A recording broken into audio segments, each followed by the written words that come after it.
not at all, man. Welcome back to the Grind AVE podcast, Big Miyagi Vice. You know, I had to switch it up a bit.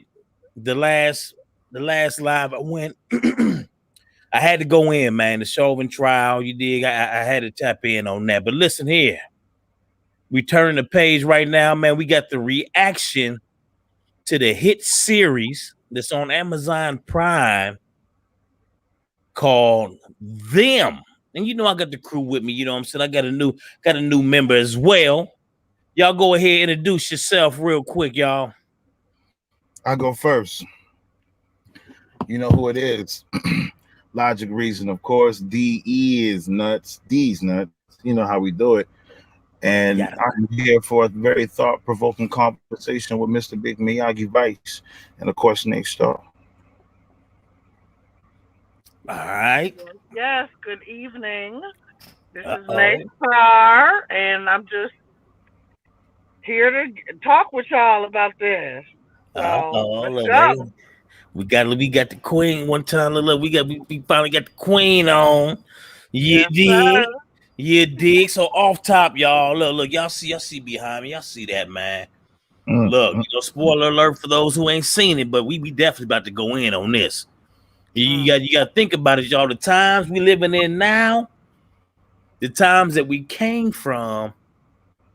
Hey, look, man, they kind of put it all together, man. In this, I think it's between the years of 1917 and 1967. But then my boy El Reezy, you know what I'm saying, he done did a little bit more further research, so he could probably verify that for y'all. But man, let's go ahead and start with you, my G, man. Initial reaction, brother. My initial reaction is American soil is haunted. I mean, we'll get into it a little bit more, but just a broad summary of the whole thing. You can't find peace outside the home. And at times, there's no peace inside the home. And see, the rest of the world who don't look like us sometimes think we just crazy. But we fighting with these demons. You got to understand, back in the times of slavery, you know, DNA is important. DNA is scientific. And so if some of us raped and new black people of descent came about, that DNA is in us. So you be fighting with these demons. You got black women, the black mother fighting with the whole Willie Lynch concept, trying to protect her son, afraid of the world because she's afraid of loss. You see in this TV series, the mother is afraid of loss. She lost her baby right at the beginning. Then you got the black dude, you know, he was over there fighting that war there. Yeah. And he come back over here crazy. So the country would deem as the diagnosis. I love this, man, because, you know, it was a period when he dropped his daughter off in episode 2 at that school. And he said, you know, there was a time, because she was saying her mom was crazy. Fake, you know, she was seeing things. And he said, you know what?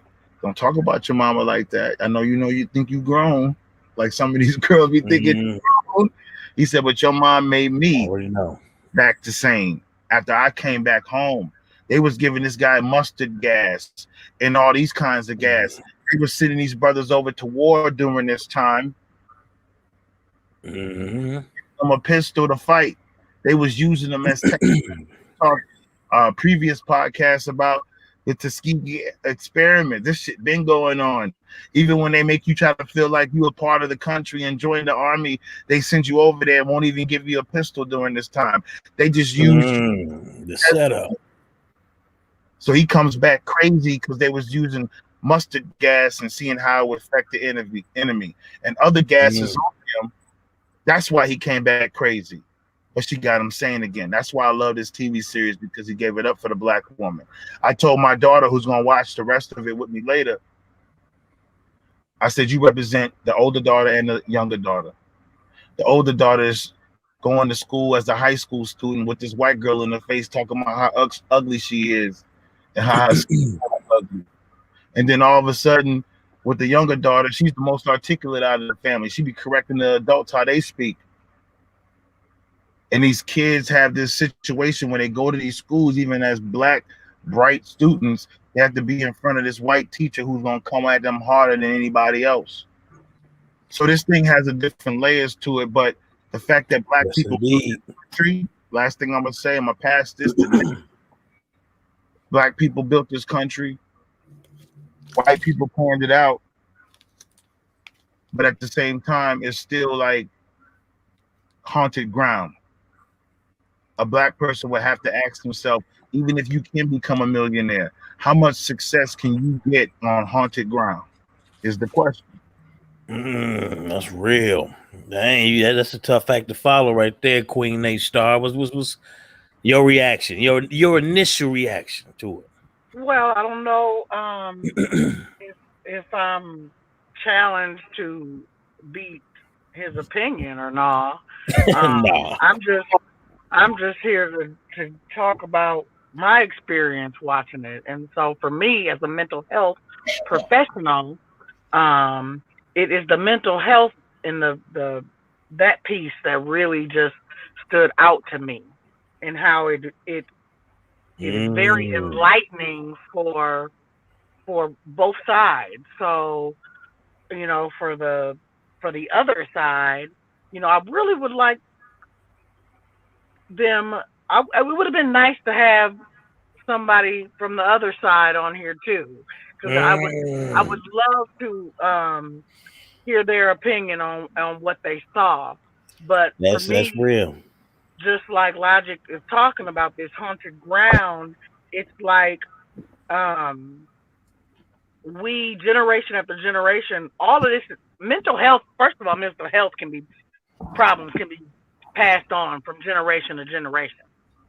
And so for those others who don't understand why, you know, for those who continue to say today, oh, why the black people continue to complain, and, you know, they weren't 300 years ago enslaved, they've been free. What are y'all talking about? Well, first of all, you know, the effects of that is you know, it's passed on from generation to generation, just like, you know, they're showing you this mental health problem that this family has, you know. And I also like how they show you how the actions of others impacted them, right, and their mental health, and then also how our actions as black people can be perceived as like crazy, right? Because there were times in that movie where things were done that were kind of crazy. Like, okay, it wasn't necessary for that woman to do something. Oh man, you just hit on something, man. What's my little notepad at? But it was necessary in her mind because of the mental trauma that she experienced. Let me Let me piggyback off that, if you will. Sure, hold on. Oh, go ahead. I was going because I don't want to forget what I got to say. Go ahead. I'll go after you. Sure. I know how that could be, my brother. No, but what I was going to say was this. It's interesting you bring up that whole therapeutic piece, because I think the only problem that black people have in this country with getting therapeutic help is the same people you saw sitting outside this family's house. And remember, this was based on a real story. Emory Hestus Holmes, and they just gave the family in the TV series the last name Emory. But this was during the time of the Great Migration, when you had black people migrating up from the South to the East, to the Midwest, and to the West. And you would say to yourself, okay, therapeutic, the same people who are outside your home, the same people who keep tormenting you outside the home. A lot of times early on, and even still today in some regards, because we have a lot more black therapists, we was going to these people. That's the touchy part. After everything we've been through, and if a black person comes to the realization they need some therapeutic help, the last person they want to see a lot of times is somebody who looks like the person who's caused them distress. So that's an interesting point, because I don't think black people are against it. I hear more black people speaking out about it, but at the same time, man, it's tough to go to the person you think might deceive you for help. It's real, reason, like you said off cam, man. Like the layers in this joint is ridiculous. It's kind of like Us. It's kind of like Get Out as well. But man, when Queen Star, and that's the thing, if you like, we all are everybody on the panel is capable of thinking outside the box, and when we look at these pieces of art, you see what I'm saying? We're able to look beyond the surface and kind of uncover some of them gems, man. And so, like Queen A Star said, brother, the whole thing about making us seem crazy, man, I think about that all the time, man, because just even in my personal life, it's like, they'll go and do some shit to you. And because Black folk, how typically, we emotional people overall. You know what I'm saying? And so what you learn over time is not emotional. We just got emotions. Some people don't have those. That's what yeah. That's deep. And that's real. And like you said, but see, here's the thing, they'll play to that. They'll play to it, Next thing you know, folks is outside their body. You looking like the crazy one to Queen A Star's point.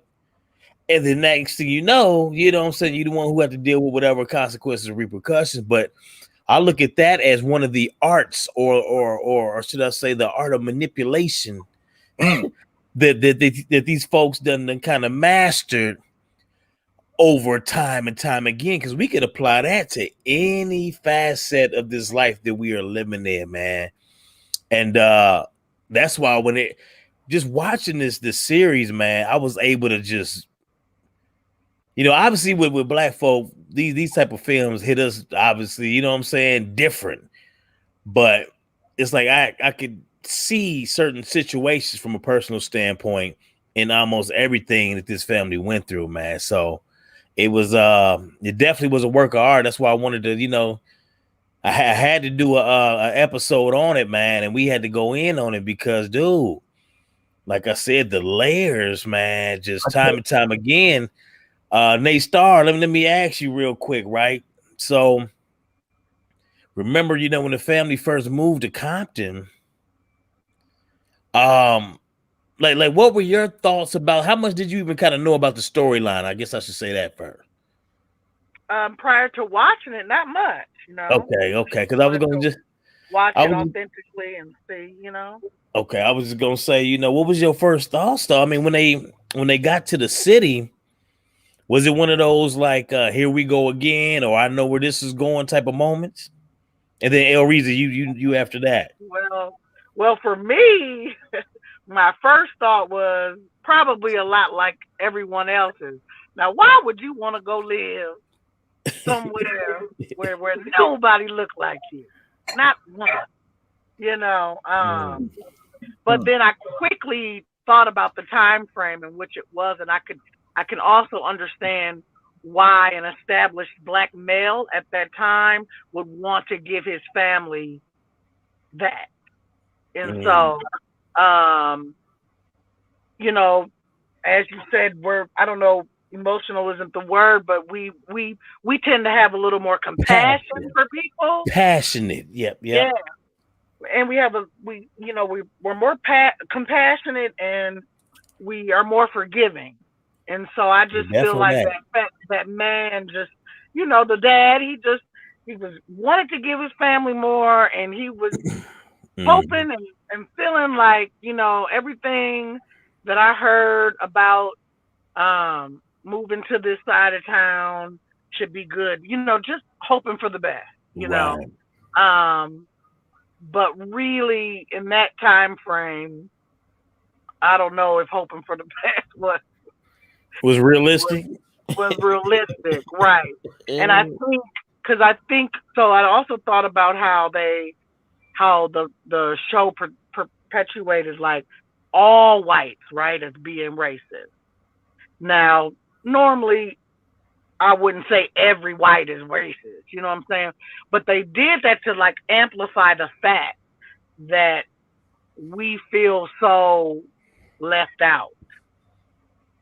Like we feel so unwanted from everybody. I think that's why they did that. Like in the show, everybody was racist, right? And that was kind of just try to, amplify the fact that, hey, when we go out into the world, no matter where we go, we're usually not welcome and don't feel welcome, whether we are or not. Because just like that man went to work, they welcomed him there to work, but he wasn't truly welcome in that atmosphere. Dope. El Reezy, I see you over there pondering, boy. I see them wheels turning. Listen, man. Hey, I'm gonna tell you, like, this is America. Woo! This is America. Woo! Woo! Hey, if you remember that video with Childish Gambino, how at the end of the video he running through the warehouse because there's nowhere to run. And so what I be thinking sometimes, well, first of all, let me address one thing Sis said. It is funny how they try to make us seem crazy. Sis came out the house with the pistol, like, yo, get away from my crib. And everybody was all of a sudden. The tables was gone, the chairs was gone, the whole audience was gone. But they came out enough time to be like, we're frightened, but you're still peeking your head out. So I agree with that. But this is America, man. There's no way. And when I was thinking along the same lines as Nate.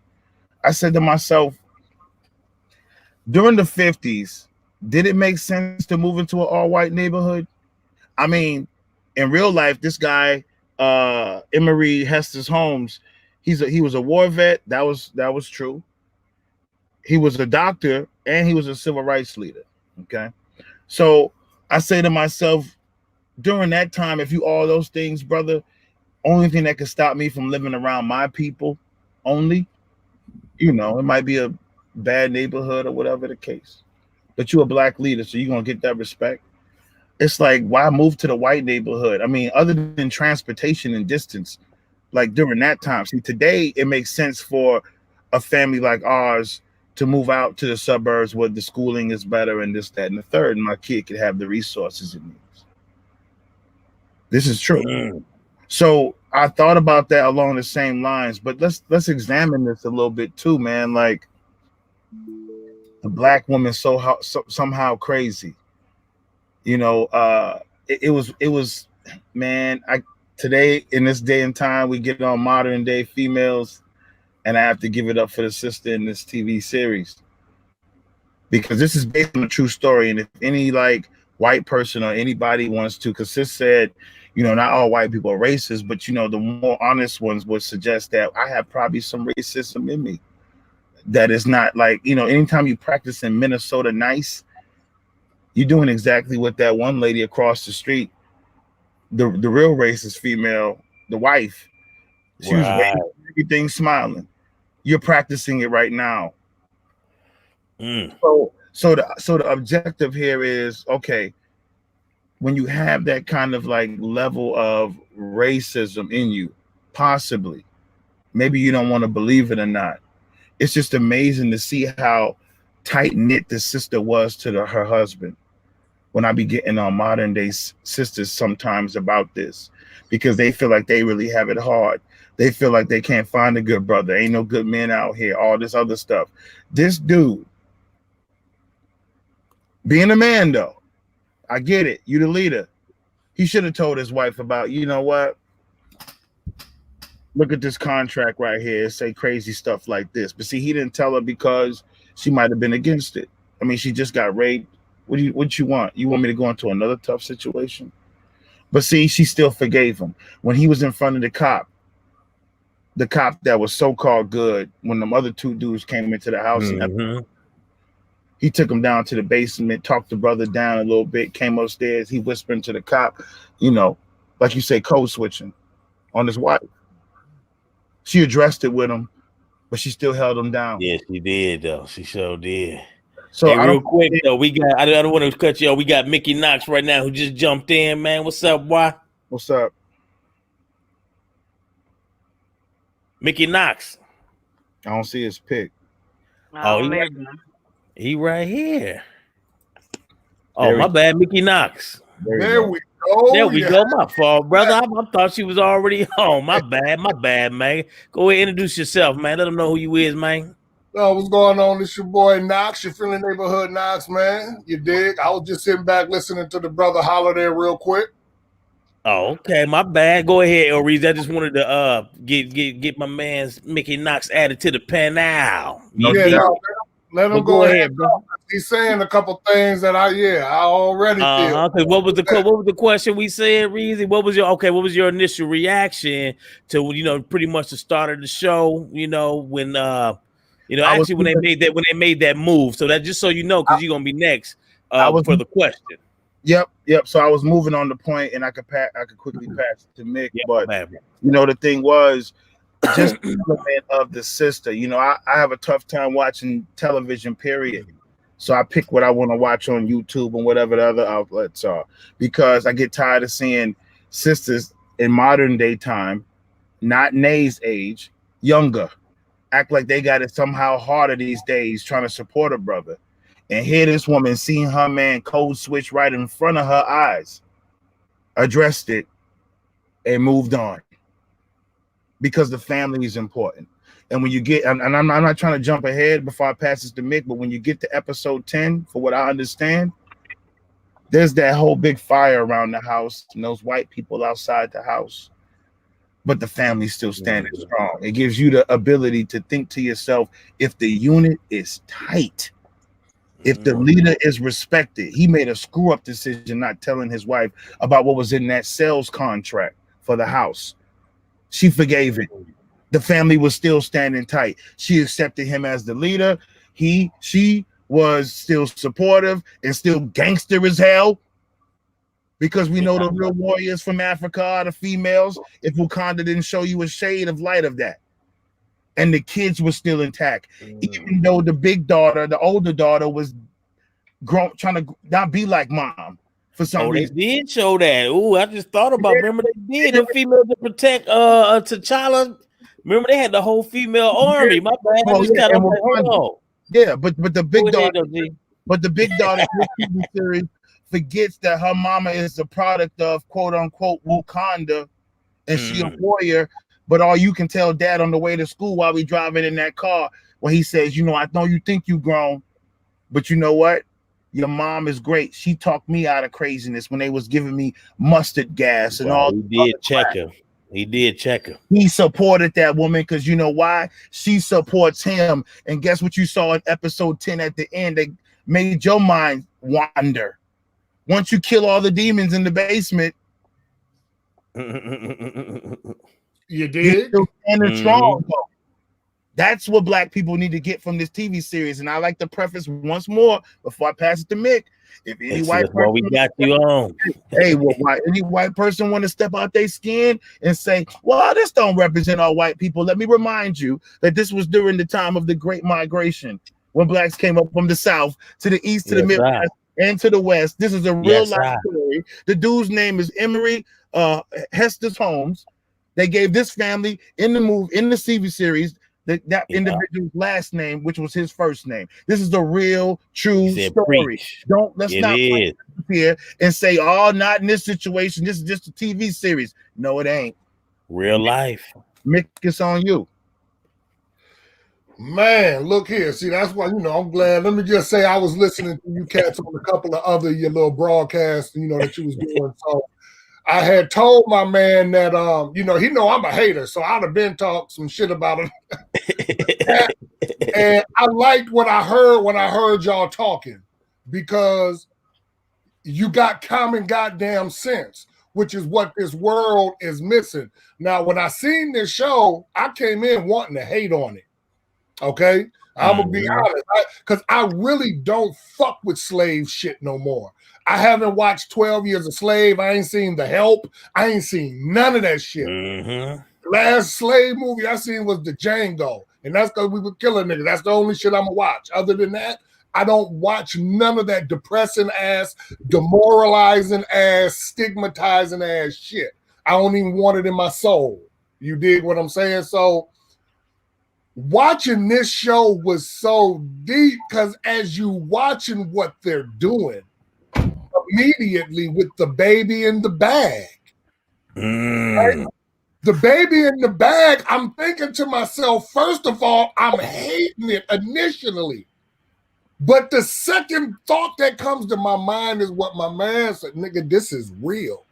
This is real motherfucking shit. Real and life. I don't think we have ever seen a scene as deep as that in television, have we? Hey, can I just hey, Mickey, let me just say real quick to add to your point, just to show you how real it is. Nat King Cole used to live in the same neighborhood in Compton, and the whole dog scene where they poisoned the dog, he had that experience. That's why it's right.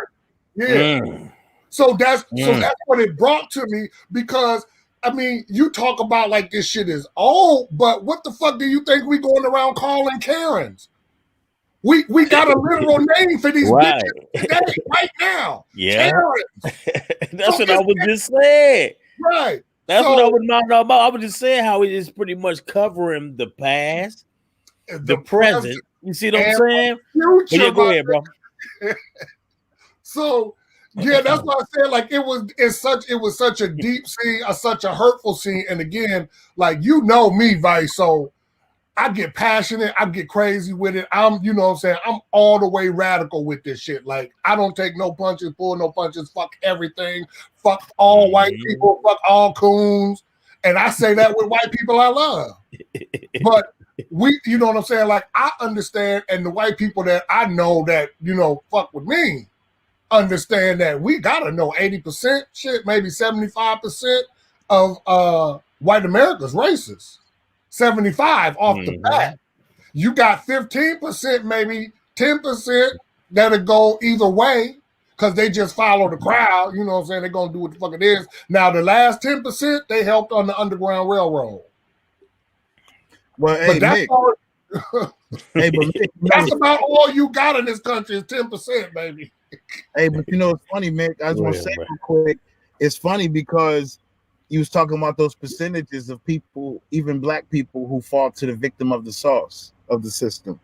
And even in the TV series, you got the brother who they framed him as an engineer in the movie, but he was actually a doctor, an activist, and all this other stuff in real life. But he's an engineer.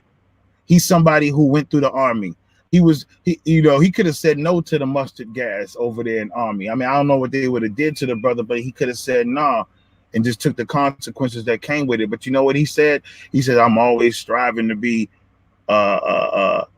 something in this country, if you will. Right, and then even his wife sees him selling out at times. She don't hold it against him, but it just shows you, it's like, that's what we have a product of today. I have an uncle who has a boat, nice home.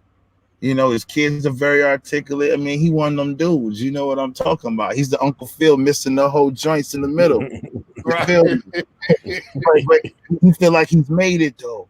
And I go over to his house and I be like, yo, Unc, man, this is great. Man, I love this. You can go on a speedboat whenever you want to. And all he can say in his mind, I wouldn't say he's conservative because he hasn't told me he's conservative, but he appears to be conservative. And all he can say in his mind is, you know, black people need to just do X, Y, Z. You know, the whole keep your head down kind of philosophy. Not saying it directly, indirectly. Keep your head down. You know, work for the corporations, work for the organizations. And look what I got now. How can any young brother or young sister, for that matter, who grew up watching Big Mama like Medea in the kitchen, not knowing that that black man, that grandfather that you ain't seeing right now, worked his tail off to the bone and wear and tear himself to the point now Big Mama is actually living in the house that Big Daddy actually went out and worked for. He just died first. You got little black girls watching the Big Medea, and you gotta be killing me if you telling me these young people look at these older people and say, why not go that route? That's how you get such a big percentage of the pie of people who look like us, who don't drink the sauce of America like it's an opportunity. Okay, see, now you bring see, what he brings in is what I be talking about, Vice. And you understand, this comes right into my point. I would ask him, and I say this with all due respect, you know what I'm saying? Like, this is nothing against him, but this is a point on what the fuck good does it matter to be a success in a country you're a bitch in? You got money, Unc, but you're a bitch. They can come take it from you anytime, nigga. You're nothing, nigga. You know, all your money, you couldn't do shit when Philando Cash was shot, nigga. But Mick, you can't do nothing, nigga. You're a bitch. And I don't mean that to him. I'm saying that to all rich niggas. Because you gotta hold up. Remember Bill Cosby, nigga, it don't matter who you really think you are. You're still a bitch, nigga. And they'll come for you when they want to come for you. So when you hide out and you make yourself the best, like, why do you gotta be the best nigga ever in the world to be something? Okay, but Mick, let me throw this one at you. Let's go real time for a few seconds. Telling the older guy who is literally maybe, let's say, in his 70s, 75, and he's worked his whole life and he's got money in different ERA, NRA, all that stuff. He got money in the mutual funds. Right. He's been with money for at least 40 years. Yes. You're not going to sit up and convince him he's a bitch. Okay. Real shit, though. That's real. Whoa, Mick, one more thing. And also, to address, because I'm going to always address everything you say, brother, out of respect. You know what I'm saying? No. This wasn't towards him. This wasn't towards him. I know. I like what you're saying. And here's to address the Philando Cash Castile situation with my uncle. He would look at that brother and say, even though we got the Second Amendment, why he have his gun in the car? Why he have his hat like that? Huh? and it's all because he been for 40, maybe 45 years, courtesy of that sauce. And this ain't the sauce, folks. He been drinking that sauce in America. How can you deny him? And then the babies are looking and they say, I remember that trip that uncle paid for. How can you deny that? That's the deception. I'm just humble and empathetic. You're making the beautiful point, because see, and I'm glad you said, see, he's right there. He know exactly what I'm saying, and then he's saying exactly what that side saying, because trust me, I got the same thing. I got doctors in the family, baby. Like, all of my family own churches and shit down south. Like, they educational board members and all this stuff. Like, Vice know how they get down. You know what I'm saying, on that side of the family. So, like, I'm fighting them every day. My family down in Texas. I can't even argue against Joe Biden. Like, that should be a very simple conversation to have with a black man when he says, well, what about Trump? And I say, well, what about Trump? What about Biden? Like, they're both evil. At that point, you got to concede, right? At that point, a rational man would concede.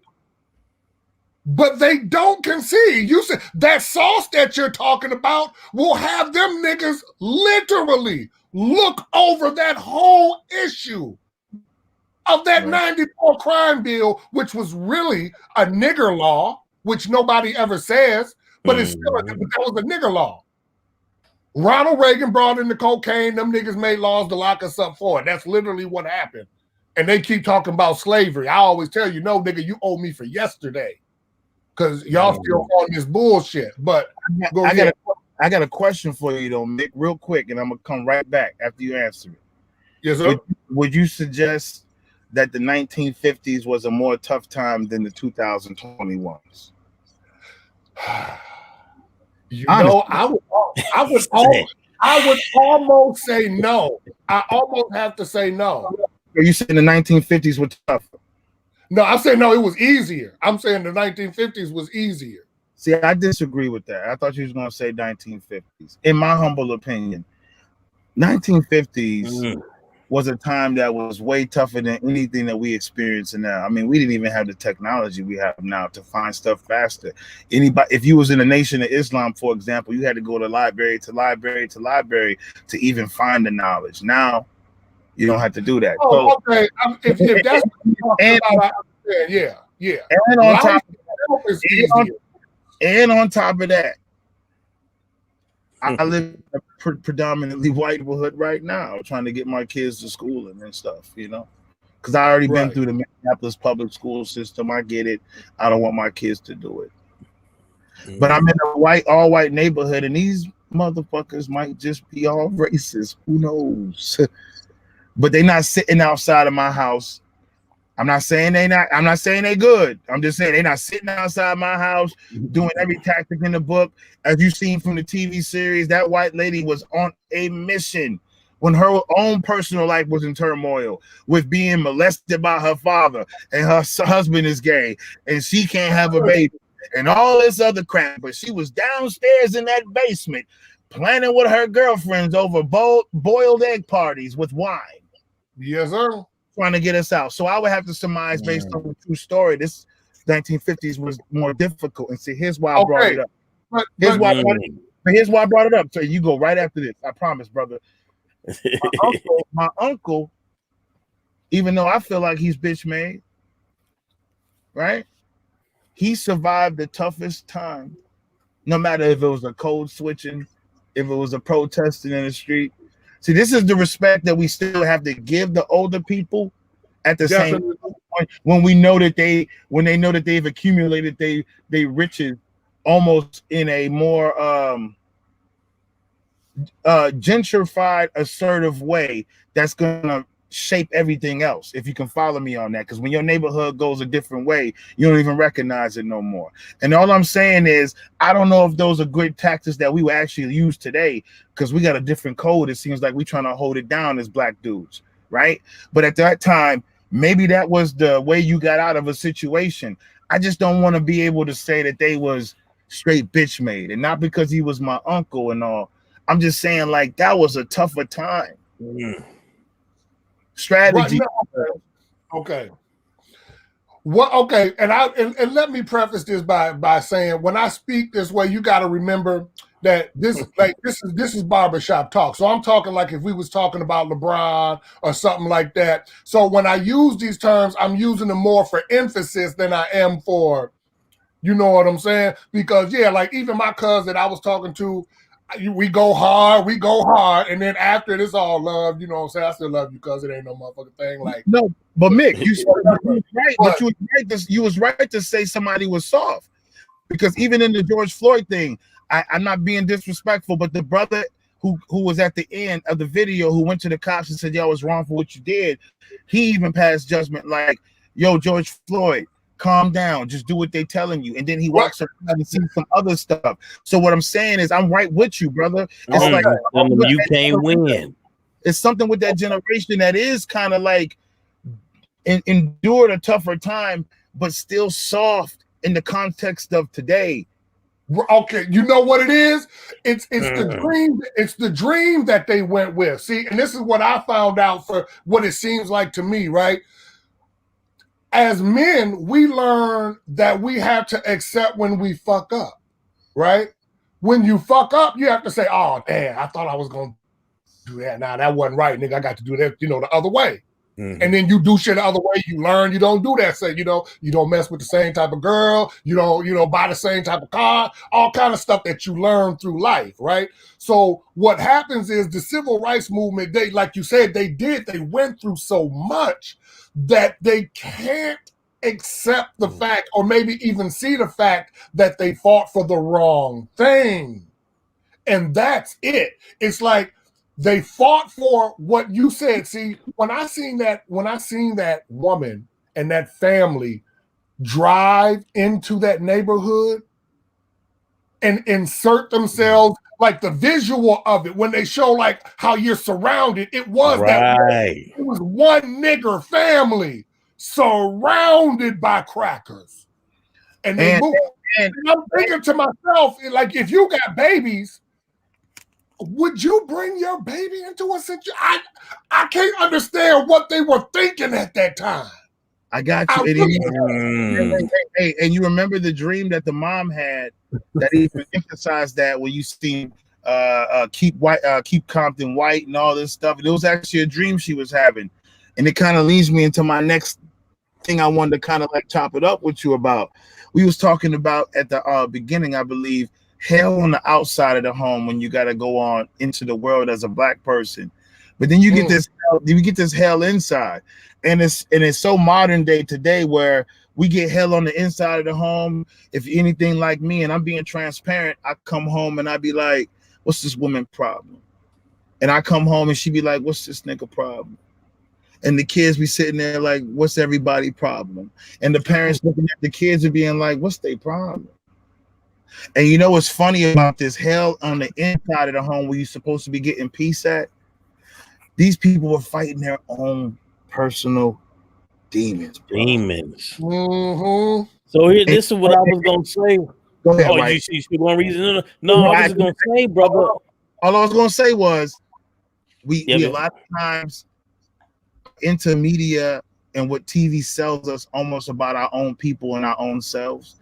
We almost drink the sauce ourselves. We come inside, we think something wrong with her. She something wrong with me, and I can go down the whole list again. But look, it's like this. If we can stop and think as black people, we are the least married in this country by percentage. And it's like if we keep dodging relationships and not marrying this woman and establish a legacy and a family and always pass it over on, well, TV says you crazy as hell, bitch. And she said, you crazy, nigga.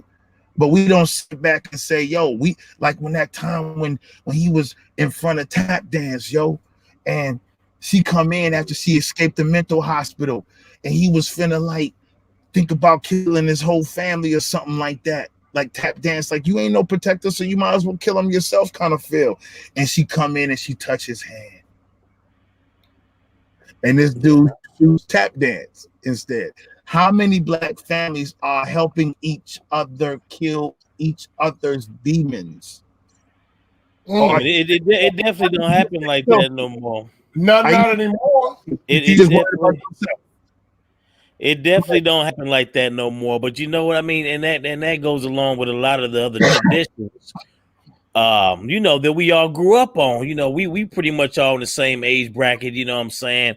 Our brother Mickey Knox got a few more years on us, but you know what I'm saying? But we said it's the same thing, man. Oh, yeah, as long as you around, if you in that 70s, 80s era, you still understand the world that, you know what I'm saying, I understand. It's them niggas that come, you know what I'm saying, that late 90s, 2000 era when things really started to, you know what I'm saying, started to go haywire.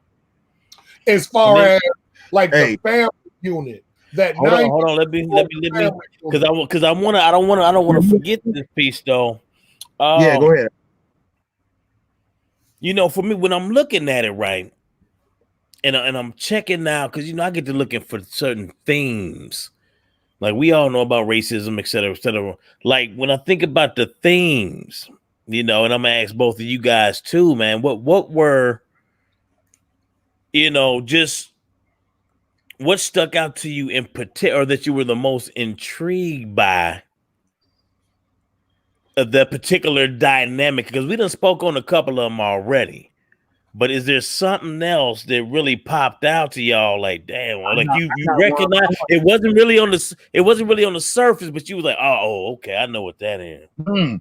I want Mick to go first if you want, but I got something. Go ahead, brother. Yes. You know, you said Mick to go first. I'm sorry. Oh yeah. I think the biggest thing was the transference of energy in scenes.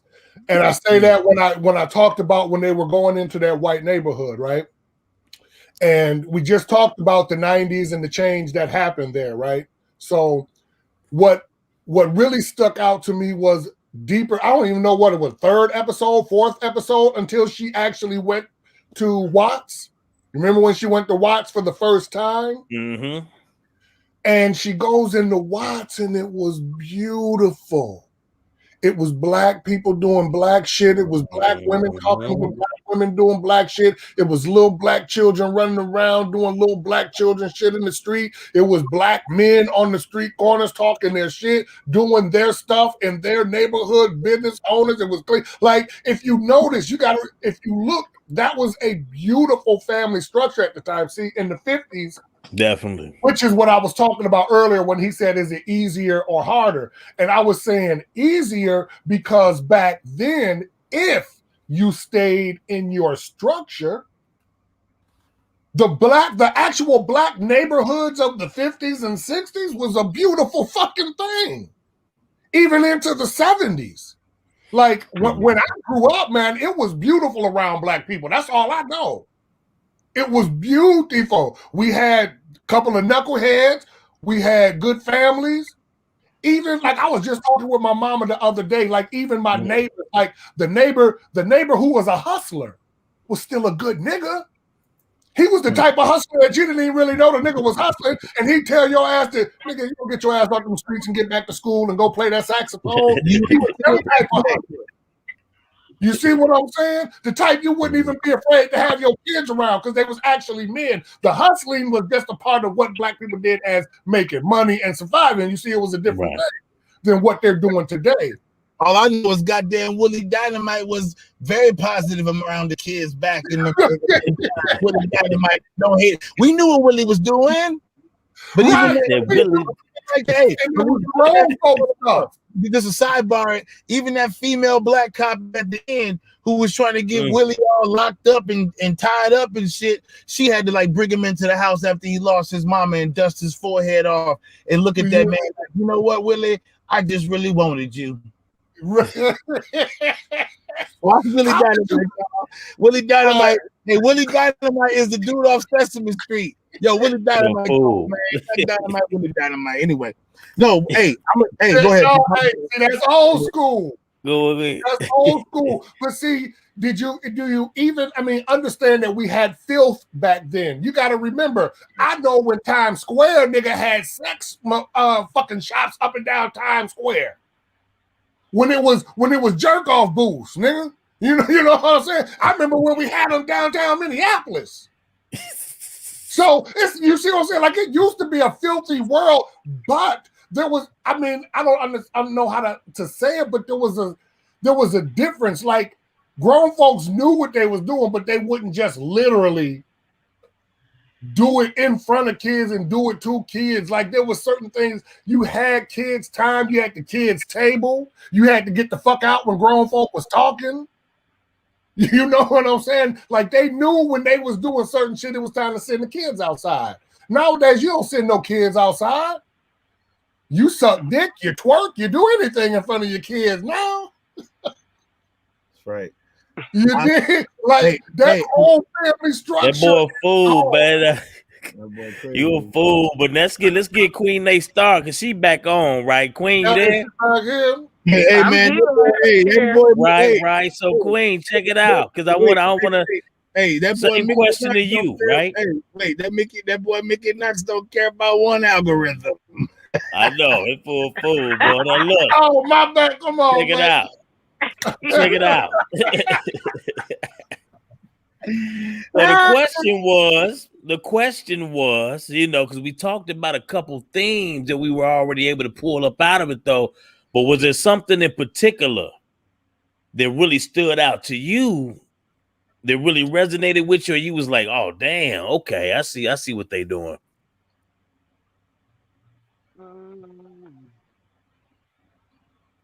I mean, shoot, the whole thing, the whole series. I mean, it's a lot to take in. It is a whole lot to take in. Yeah, well, that's what I mean. It definitely got layers. Was it something? What about the dynamic? Real quick, what about the dynamic though? Because it seemed like it was maybe the white woman. Was that symbolic? That was kind of trying to push it more than the men were. Because remember, at first the men were kind of like, what's going on? Like, but old girl, you know what I'm saying? And she even took shots at their manhood too. Hey, but that white woman was talking about a white daddy, so let's not dismiss that part. But I get you. I get where you're going with it. Yeah. You see what I'm saying? I mean, is that a dynamic?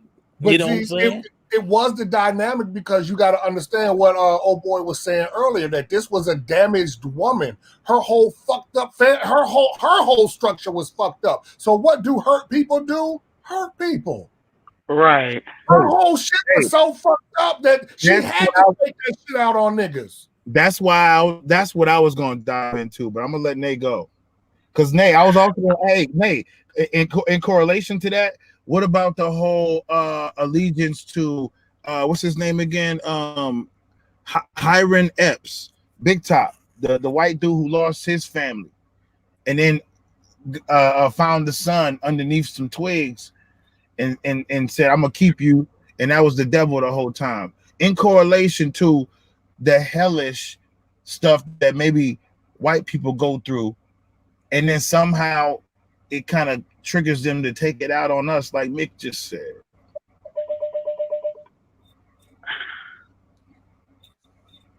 You deal with these white ladies sometime at work, sis. You know I'm sorry, you guys. You guys keep going in and out for me, so I'm like only getting pieces of what you're asking me.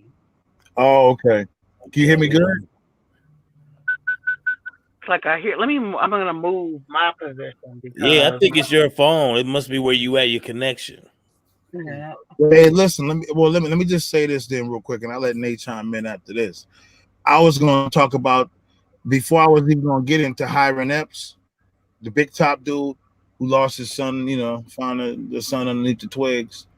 That was the devil the whole time. The young white boy influencing the older white guy, but that's the devil the whole time, because the devil could change shapes. But see, look, going back to the white lady, because I'm glad Miyagi did that. Look, man, black people in real time be sitting up on the block, sitting up on the stoop, minding our own business, smoking whatever we smoking, drinking whatever we drinking. We ain't even stepping off these premises. We are here. And you will find white people who will walk down the streets so far to my home to tell me what? We're too loud. You live at least 10 houses down. See, what I'm pointing out here is, look at the level of dedication this woman was on. Right. And just because her husband wasn't more assertive with it, well, see, look, I'm not being disrespectful. I'm really not. He was he had feminine tendencies himself, and he felt like, you know, I really don't give a fuck about that. I just want to go down to this bar and, you know, right? But she still remembered the teachings her father gave her. And she was going to carry those out, because one of the things he might, and this is why I said, because you should abstract, Rico, something they don't just really put out there. They don't really put out there why she can't have kids, but we can kind of assume that just maybe her molestation by her father caused her not to be able to produce anymore. See, that stuff happens. But see, but it's other stuff. Her husband's not as manly enough, and now she's confused as, my dad who molested me, who seemed more assertive in life, is he more manly than my husband who wants to go down to that bar and do you know what? She's confused. She has nothing to do. She don't have nobody around her from 12 a.m. to high noon. Willie Dynamite, ladies and gentlemen. Hey, go ahead, Mickey Knox. You go ahead and then chime in on that piece, brother. Isn't it amazing? Isn't it amazing what you just said? That, and I've noticed this about a lot, especially being in Minnesota. I know a lot of white people, know a lot of white women, know a lot of things that didn't happen to them their whole life, this, that, the other thing. I'm quite sure y'all do too. But isn't it amazing how many white women have been raped and molested? How many white women have been beaten, fucked up, divorced, and left for nothing? And all that shit is done by they people. Right. Like, it's fucked up. If you get a racist and pull them to the side, most of the horrible shit that happened to them in their life came from a white person. I got some dope for you then. Somehow they hate niggas. It's amazing how that works. Hey, Mick, I want you to go in on this next one. Because they see you and don't see you. They don't see you struggle. They don't see your struggle. Hey, but Mick, hey, Nate too. Hey, listen to this, and y'all want y'all to go in. I want y'all to tell me what you think of this analogy. Imagine a white lady similar to the one in the TV series. She's been molested, treated like crap by her own father. probably like tormented by her mom to be perfect in some kind of way, a hellish life for a kid. Then you have the media during that time, and they're telling you all these things about this darker people who are just savage and make your life a living hell, and you don't want to be around them, and we got police for those. Now you mix the two together, the torment white girl, and then she hears about the people who are savage and just bullshit. In her mind, in my mind, being abstract a little bit directly though, when I was watching her, I was saying, now see, there's a woman who has a combination of both. She's asking herself, why did I have to go through all that shit when those savage, trash ass, dark people are the ones are the ones to get that kind of treatment? Okay. Am I savage like them? And let me just cap it. Am I savage like them? Because when she got trapped in that dude's bunker and he let her out, he shot her just like an animal that she called the black people across the street. You die like an animal the same way you called them an animal, and you always question if you were an animal because you got the treatment an animal should get. Go ahead. I gotta use the bathroom real quick.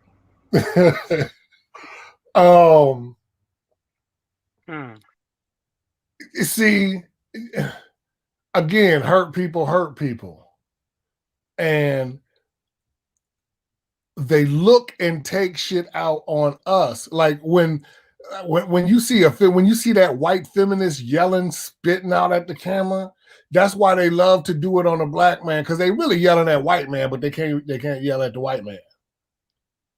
They really can't. Feminists know that feminists only exist if a man allows it. That's the hilarious thing about feminism, is that it's only allowable by men because it has to be enforced by men. Feminism is not a right. If there was no police and nobody to stop rape, we know white people would be raping. That's all they do. They've been raping in their church for years. But we'll leave that on another side note. Again, when we come back to the show,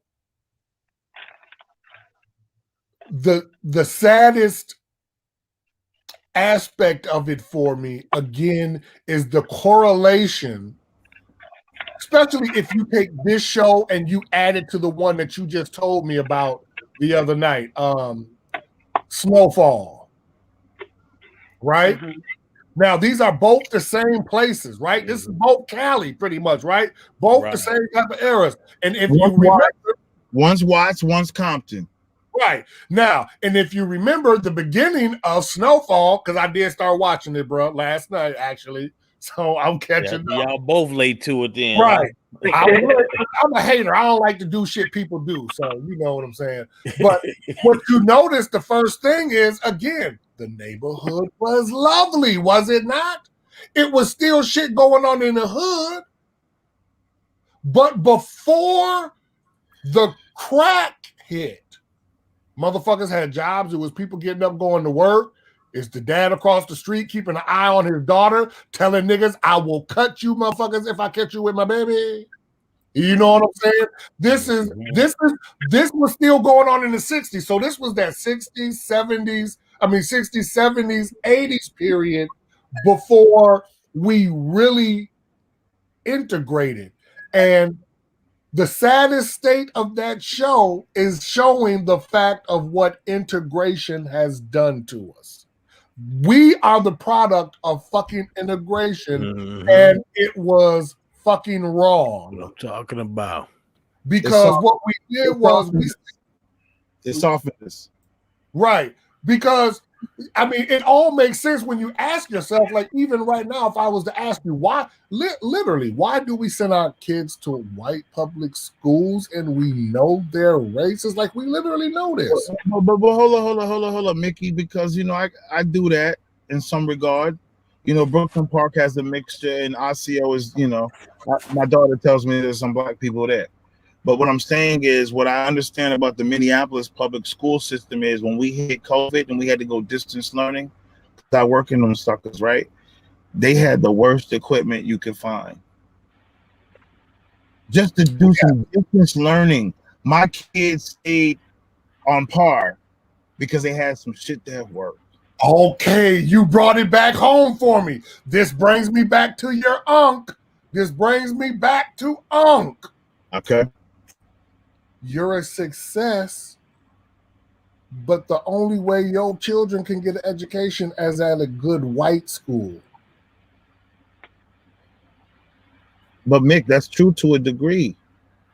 It's the you got to be out there. If you didn't have that money, you'd be over north with the north side niggas going to north side. But see, I work hard. I work 2 jobs and all that. But let me just say this: I'm not against HBCUs, but in the corporation, the sub corporation of the corporation America called Minnesota, the way it operates up here.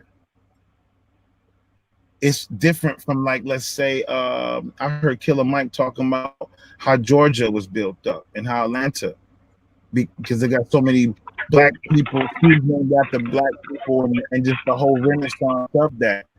It's a different culture, so you almost have to play a different kind of game. Now, I'm not anymore, though. Hold up, now I'm just saying in terms of just school. That's all. School kids gotta go to school, right?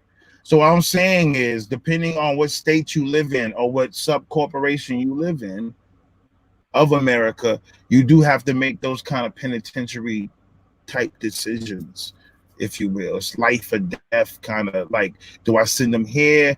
Do I send them there? Now, what I will give you on this, Mickey, because I like talking to brothers like you. The conclusion ain't gotta be like that, though.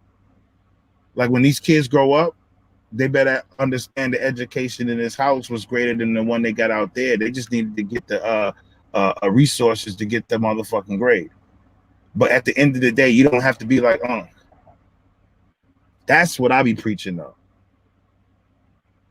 You gotta get the. I always say, when you get over the fence, the thing about getting over the fence is, again, like I said, when Germany happened, right? When they decided to extinguish the Germans, the day that they decided to, we're going to put them in cattle cars, Germans had money and diamond rings and things. And guess what they had to do? They had to swallow them and shit and stuff them in their ass to keep them. So it wasn't like Germans didn't have a life and wasn't living. And that show. And then when you correlate it to today, it's like we do not really understand that we're behind enemy lines, and we're talking about successes and like being somebody and having a career in a country that's literally showing you that they're trying to wipe you out of existence. So you see what I'm saying? So for me, let me ask you a question. Let me just ask you one question. Yes, sir. If sir, respectfully, you came upon some money, right? And let's say you got $1 million to $5 million, somewhere in between there, and you got this money working for you on rotation for years now. So after 3 years, you can say, it's consistent money. I know what I'm doing.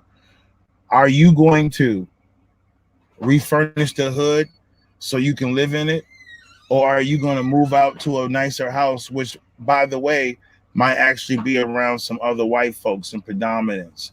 Now, only bring that up, brother, is because I'm trying to give this true story some credence and some balance to it. I'm saying that these people in 1950s was looking at it that way. If I got an engineer as a husband, of course he's caked up. He got that load. Of course. Now, but it wasn't the same back then. Like I said, when you look at Watts wasn't nasty. It wasn't like Watts was nasty.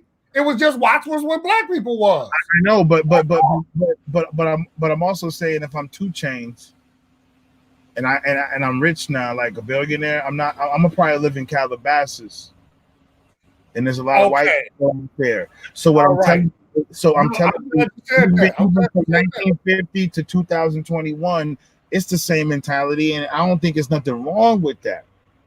But see, and there is That's the it's wrong because those people. No, let me show you. Let me show you. Hold on, no, let me land it. Let me land it, baby. Let me land it. Let me show you. It's a good land. Trust me, it's a good land. The reason why it makes a difference is let's just take Compton, right? Compton has Dr. Dre, Snoop Dogg, everybody. Well, he might be from Long Beach, but let's just take everybody from Compton, right? So let's just say all them niggas who made it from Compton who were millionaires instead of going to Calabasas came back to Compton and made that Calabasas. Compton should be the premier black community in America. Because imagine the taxes that the school system would have if Snoop Dogg and Dr. Dre and A-Dog and this nigga and that nigga and this nigga and all these rich millionaires lived in this district. Now they can put their own mayors in, their own, you see what I'm saying? That's when voting will start making a difference when black people are in, because you're at a black person, you're not gonna make no difference trying to vote in Calabasas, nigga. You're not putting nobody on the Calabasas board of nothing as a black person. But if you went back to Compton as a group of niggas and you started bringing money to that hood and you started feeding that hood, just like white folks feed their people. See, you gotta feed the army. Exactly. Black people have this thing of wanting to be individually successful. And that's only good for a short amount of time. But trust me, when they come to kill niggers, the niggers that they kill are going to be looking back at us like, don't let YouTube ban me now. Hold on, don't let YouTube ban us. We want this mug to drop. We don't want them to drop delete this one. But go ahead, LB. But you know what I'm saying? When they go to kill black people, it'll be us that have dropped the ball. Because we didn't do what we were supposed to do here. Hey, but Mickey, you know what? You just showed me something, and I'm probably the first dude on YouTube or whatever outlet that can admit when somebody just proves something to them. Because I was gonna come back at you and say, what you gonna do with your $1 million to $5 million, Mickey? You gonna clean up all of North Side? I was gonna say that, but then you showed me something. Calabasas is just a part of California or whatever city it sits in. I could see Mickey coming back with his $1 million to $5 million, cleaning up a certain kind of area of North Side that he can live in and maybe like get the vibration going outward like that. He's probably not gonna clean up all of North Side. The same way Nipsey just started his business right on just a strip. You know you take an area and you take a piece. So I'm with you, brother. You know what, man, you got me on that one, because there's no excuse. There really is no excuse. You can live where you want, but you can live in the hood and decorate it the way you want it to look and go around to the neighbors and say, hey, look, you're gonna pay a little bit more in mortgage and rent, but I'm gonna fix up everybody's home. You could do that in like a little small section and even get some shit popping on the West Broadway parts. But at the same time, you can live there or you can live in some Apple Valley, but because you can take Minnesota and say Prince and to Jimmy Jam and Terry Lewis, they could have did the same thing in North Minneapolis. You gonna have to. In other words, people like that, you're gonna still have to come back and put your money back into where the people are gonna get gonna get the support. So I'm with you. So that's why. With the 1950s part of the TV series, that's the part where I agree with Nay at. And I did want to get Nay's take on something when she come up in here too. But I wanted to say, like, the 1950s. I'm here. Yes, ma'am. That was a different time when you say you moving into this all-white neighborhood, and not only are these people like trying to be Minnesota nice and all, they trying to kill you too. But what I was gonna say to Nay was, Nay, that white lady who was trying to get it all popping, who had all this trauma. These are the white ladies that give you stress at work. It's not all white ladies. We can do that anecdotal shit, but it's these kind of white ladies who sit back, like my analogy a little bit ago, saying to themselves, why I have to go through this as growing up, and then why do I have to go through this at this job? and then she look over at you, somebody who ain't even gotta talk like her, pretend like her, put hair in like her, do anything like her. You just more savvier at the job. But she notices that. But she still looks at you like you should be getting all this hell that she's ever accumulated. What about this white lady in this TV series? What about her? Like, how do you feel about her? You experience her now. Well, for me, if they weren't gonna, to me, they didn't. The amount of which they showed for her wasn't significant enough, and I could have cared less about her storyline. But she was the one getting the popping there. She was the catalyst. She was the catalyst. She even went to that one cop and said, "Yo, help me." And he right, but I'm saying like her behind story, they didn't give us enough to make for me at least to make it even worth sprinkling in there. Nate, let me tell you something. Let me give you a sprinkle right now. What I saw from this is this: she was molested by her father, right? She has a weird concept of what strong man looks like versus weak man. All she knows is she has a man who's homosexual as a husband, and she has a man as her father who seemed like he's a powerful kind of guy. He diminished her. All she knows now is to run for help. There's your Karen, folks. She runs for help to the cop. The cop said, "Oh yeah, you want me to do XYZ?" And he locked her in the bunker. She found herself once again in a situation where she runs for help. Now, this is what I'm saying to you about at work. She don't see you run for help. While she's sending her little fucked up emails to the boss and the supervisor saying, "We don't have enough blankets and we don't have enough this and such gives me attitude every time I talk to her like this." I didn't even mind for that to rhyme. Now. She sees you never email. She sees you problem solve. I'm telling you, this portrayal. Oh, I mean, I see it all the time, and especially as and it's even funnier because I'm the boss.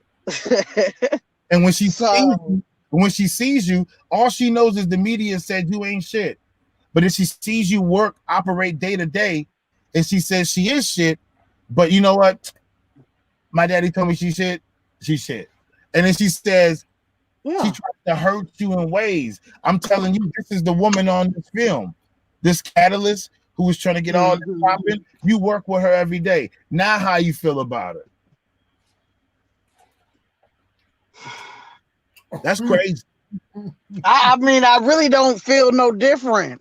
I don't feel no, there's no sympathy here. Sorry. But do you feel threatened? I'm never threatened because I'm in the position, again, like I said, most of the time, I'm the boss. And so I'm good at what I do, so I cover my toes. But it's messed up because I have to cover my toes because they'll go behind your back all the time trying to make it seem like, you ain't did something you ain't supposed to do or, So, but the good thing about you can't get me. And you know what? And you know what, Nay? Not every brother's name is Malik. The same way not every white woman's name is Karen. But we have to do that anecdotal shit today. I don't have to go back to work or anywhere in this world where I see white women at and explain my comments for today. There's a great population out there of y'all who had to sit in that house with that white dad that you looked at your mom and you said, he's over here talking male chauvinistic shit. He's over here talking white people race shit. And I don't agree with none of this. And you see your mom's face as a white little girl. You see a white mom's face. That population is very small. Mom didn't even like it, but you know what she had to do? She still had that. You love this man and support him. And that little white girl grows up. And it's weird. Like, we see this kind of behavior and we know who the Karens are. But sometimes I do get tired of seeing at least the modern day boss sister capitulate to all of them as if they can't decipher who is who. Because you capitulating to Karen ain't really going to get you no no great views. It ain't gonna get you no boost at work, and it ain't gonna get you no love in life. But they still capitulate a little bit sometimes, not knowing who it is. Right. Well, I mean, that's all black people. My man Jason Black, or is it Professor Black Truth? One of them say it's a great saying. If you want to know what a black person really thinks, put him in front of a white person. That goes for black woman or man. Put them in front of a white person, and they can't help but tell the truth, nigga, because it's something about the white person that bring it out of a nigga, and that coon in them that is. See, that's why I'm not a very good corporate. You can tell right now by in this podcast, man. I can't even treat the algorithm right. So imagine trying to deal in corporate America. Now I've worked for county government. I'm a military man. I done did it all. So I can play the game, but I even knew in the military that, oh, you know what? Okay, yeah, I can play this for a couple of years, but I got to go home, nigga. This is not life for me. You understand what I'm saying? Like, I knew I wasn't no sir, yes sir type of nigga. All right. So along those lines, then, Mick, right there with you. And Miyagi, I want you to chime in on this one too, if you don't mind. So I was going to say, because I know we're getting up in time, and I just wanted to get this one in because I had notes, man. We uncovered a lot, but I want to say, it's so hard. You go so far. When you get to a point in life, like 2021, and I got my big Miyagi fights over here, my big little brother, who be educating me on business and stuff that I'm uncommon with because I wasn't raised that way. And I see to myself, I say, you know what? Once a black man who got a lot of stress, who know he can roll down that street, get pulled over, and get blown away at any time, starts to say to himself, man, I ain't finna let nothing that bring me down. I'm good. There's a certain level to that person, to that black brother, because I see this with Miyagi. He's like, you know what? I'm never going to forget what black people have been through. But it almost felt like when those demons was killed one by one, it was something in my mind that said abstractly, black folks got to let it go. Because if you're going to be like a businessman or a businesswoman, I mean, we are literally operating in a predominantly white state. Let's just start there. We don't have to talk about the rest of the country. We know what's up against us in Minnesota, though, folks. So now you have to be at a point, not necessarily like Kanye West talking about black people had a choice during slavery. Yeah, I get where you're going with that. I wish it could have been. You know what? Never mind. Forget the algorithm. Kanye said, however he said, generate the conversation and the negative vibration, and it'll get black people to think. Sometimes you got to say it that hard for people like us. But what I'm getting across is this point about letting something go. Like, it's hard for me to tell you to like let slavery go, son or daughter, when I know for a fact that, guess what? In this country, on this haunted ground, I bring it back around. I say to myself, yo, how can you forget them? Because if they never went through it, I'll be going through it now in 2021. I mean, they do have prisons, in this modern technology will put you back in slavery, and they're really trying to do it. So what I'm saying is, I respect my. But what are you talking? Let what go? Let what go? Because we can't. You're in slavery every time you go work that corporate job. Question. You know what I'm saying? Yeah. Clarify more. Yeah. I got you on that. That's a good. I'm glad you said that, Nate.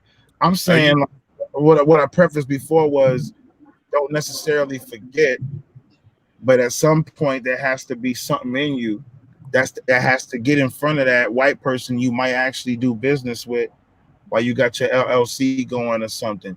We're not going to turn down business, right? And we know that this person in front of us has. I would if I needed to. Yeah, okay. I'm going to turn down business. Yes, ma'am. If I'm doing business with the devil, I sure am. Okay, I got you, sis. No, I respect that. I guess. Real quick.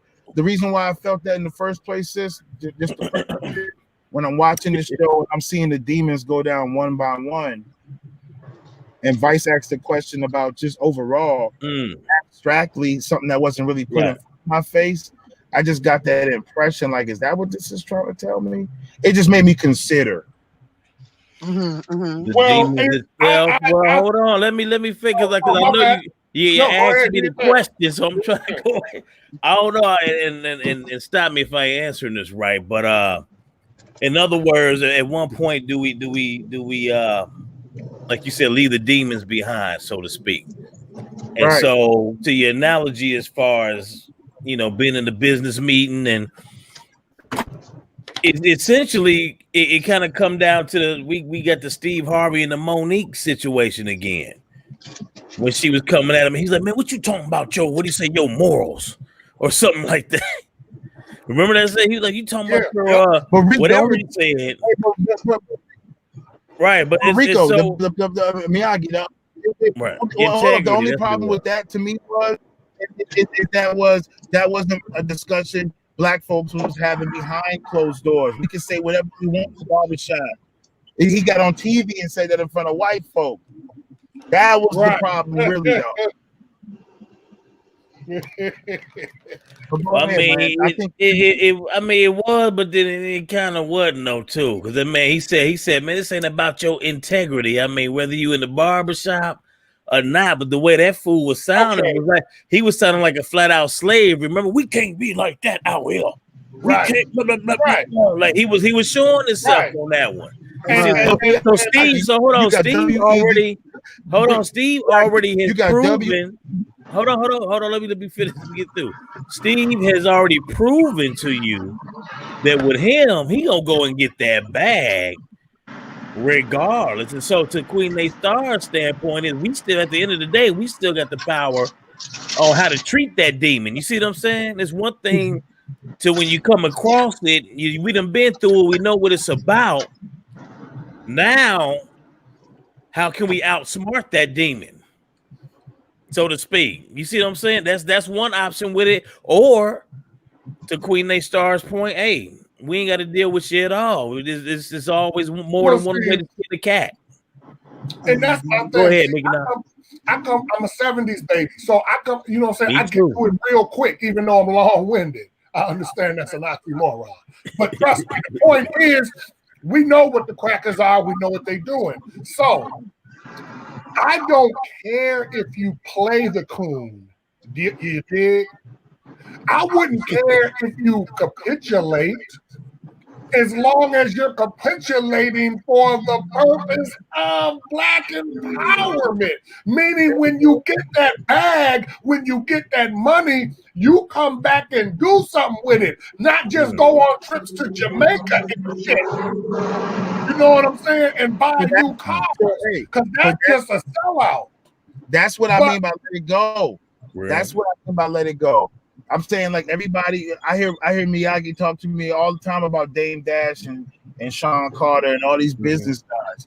And one thing that they had to do, if you really think they like somebody to look up to, is they had to like let something go. So my whole point is, it's like, yo, man, we really can't walk around. Like, look, the thing with Steve Harvey, we had a W.E.B. Du Bois, we had a Booker T. Washington, right? We have people like with opposing views and stuff. And if we can sit in the room together and be like, yo, brother, I'm not telling you to sell out. I'm just telling you to act like it. And then come back to the house and tell us what you accomplished for the day. See, that to me, it takes a level of Black people stop trying to like entertain and tell our business to the street and be private more with these strategies. That's really the issue sometimes. So I'm saying, like, let it come here. Like, if we can sit in a barbershop together and you got one brother over there with the taper talking about, yo, man, you need to like talk proper when you're around these white folks and this, that, and the third. And the brother sitting in the chair getting his fade up, he talking about, man, please, now I'm gonna tell these niggas how I feel, right? Because they niggas for real. And you guys sit and y'all talk in the corner after both of y'all get faded up and y'all keep building. And y'all get an understanding of why he say you gotta be more articulate and why he's saying fuck it. And y'all meet in the middle like you Malcolm and Martin or something. You can't do that on TV, Steve Harvey. Hell no. Hell no. Well, see, and that's the thing. Does Steve Harvey have works See, this is my thing. What is your works? You know, like when they talk about the word of the Lord and Jesus Christ and all of that. What are your works, nigga? He got write-off. So Mick, he got write-off. So I'm pretty sure he's putting some money back into some black communities just for show. And this is my thing about that. It's 2021, and it's not enough to be doing something. It's not enough to give turkeys. We don't care about them turkeys. We are tired of niggas getting knees on the neck. Okay, I want to tell you one of the saddest things for me, and Queen, I want Queen to say something about this, especially when you were asking her about these white women, because it's about women.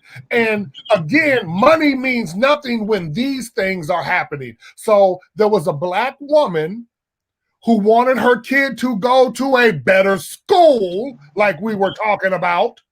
And she put the different address on there, you know, so she could finagle it and get to another school. They gave that woman 3 years in prison. How the fuck, even if you are guilty, is that a 3-year prison sentence? And they on top of that, I heard what you said before. You said, I really don't care about it. I just do what I do. I'm the boss chick. No, Nay. You be stressed out sometimes because of the stress that they give you.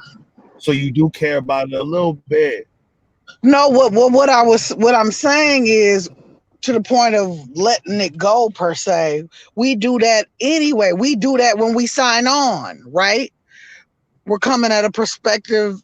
We're not looking at it as I'm signing on with the devil. You're hoping that, you know, you're doing it with a stand-up person, a stand-up organization. But I'm asking you though, along the lines of what Mick just was saying, describing about that one situation. I'm saying a sister who is wise as you, because I know you a little bit now. And I'm like, Naya, peep that stuff from a distance, see what that white lady doing, and still keep moving. And if she ever got to come in verbal contact with her, she play chess with her mind. I'm saying to you, educate how you maneuver through that. You know, move through a room full of vultures. Right. You do gotta care about it to even come up to do it. Yeah. To even come up with a strategy to deal with her, but not let it bother you. Go ahead. I'm sorry. I mean, you know, well, that goes back to be successful, we have to be a certain way, right? So otherwise, you're just not going to be successful in their world and their organization at all, you know? And unfortunately, most Black people, as we know, have to work. We know going in, I got to be 10 times better than the next. I do.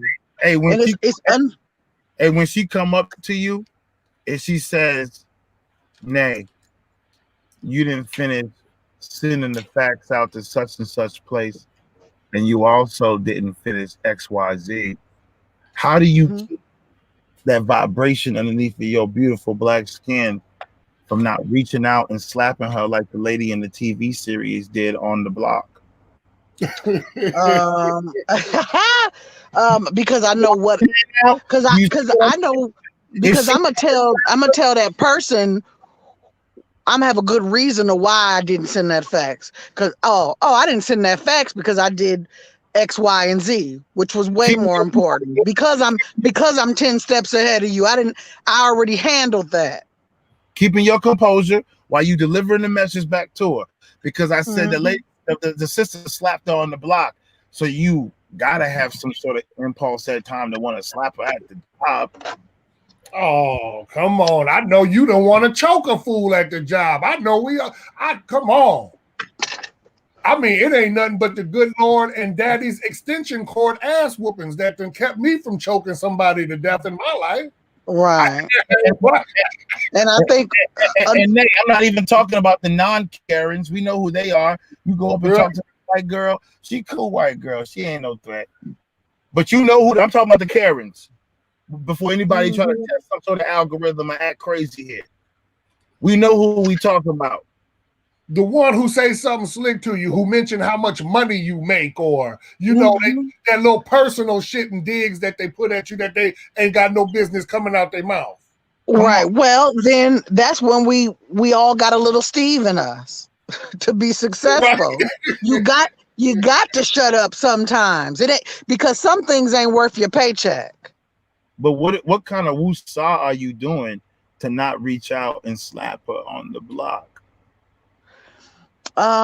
There, for me personally, you got to just be confident in who you are. There is no woo-saw, because I know I'm good at what I do. There's nothing you can tell me at work about my performance. Right. Especially if you ain't my boss. If you ain't my boss, I don't give two fucks about what you talking about.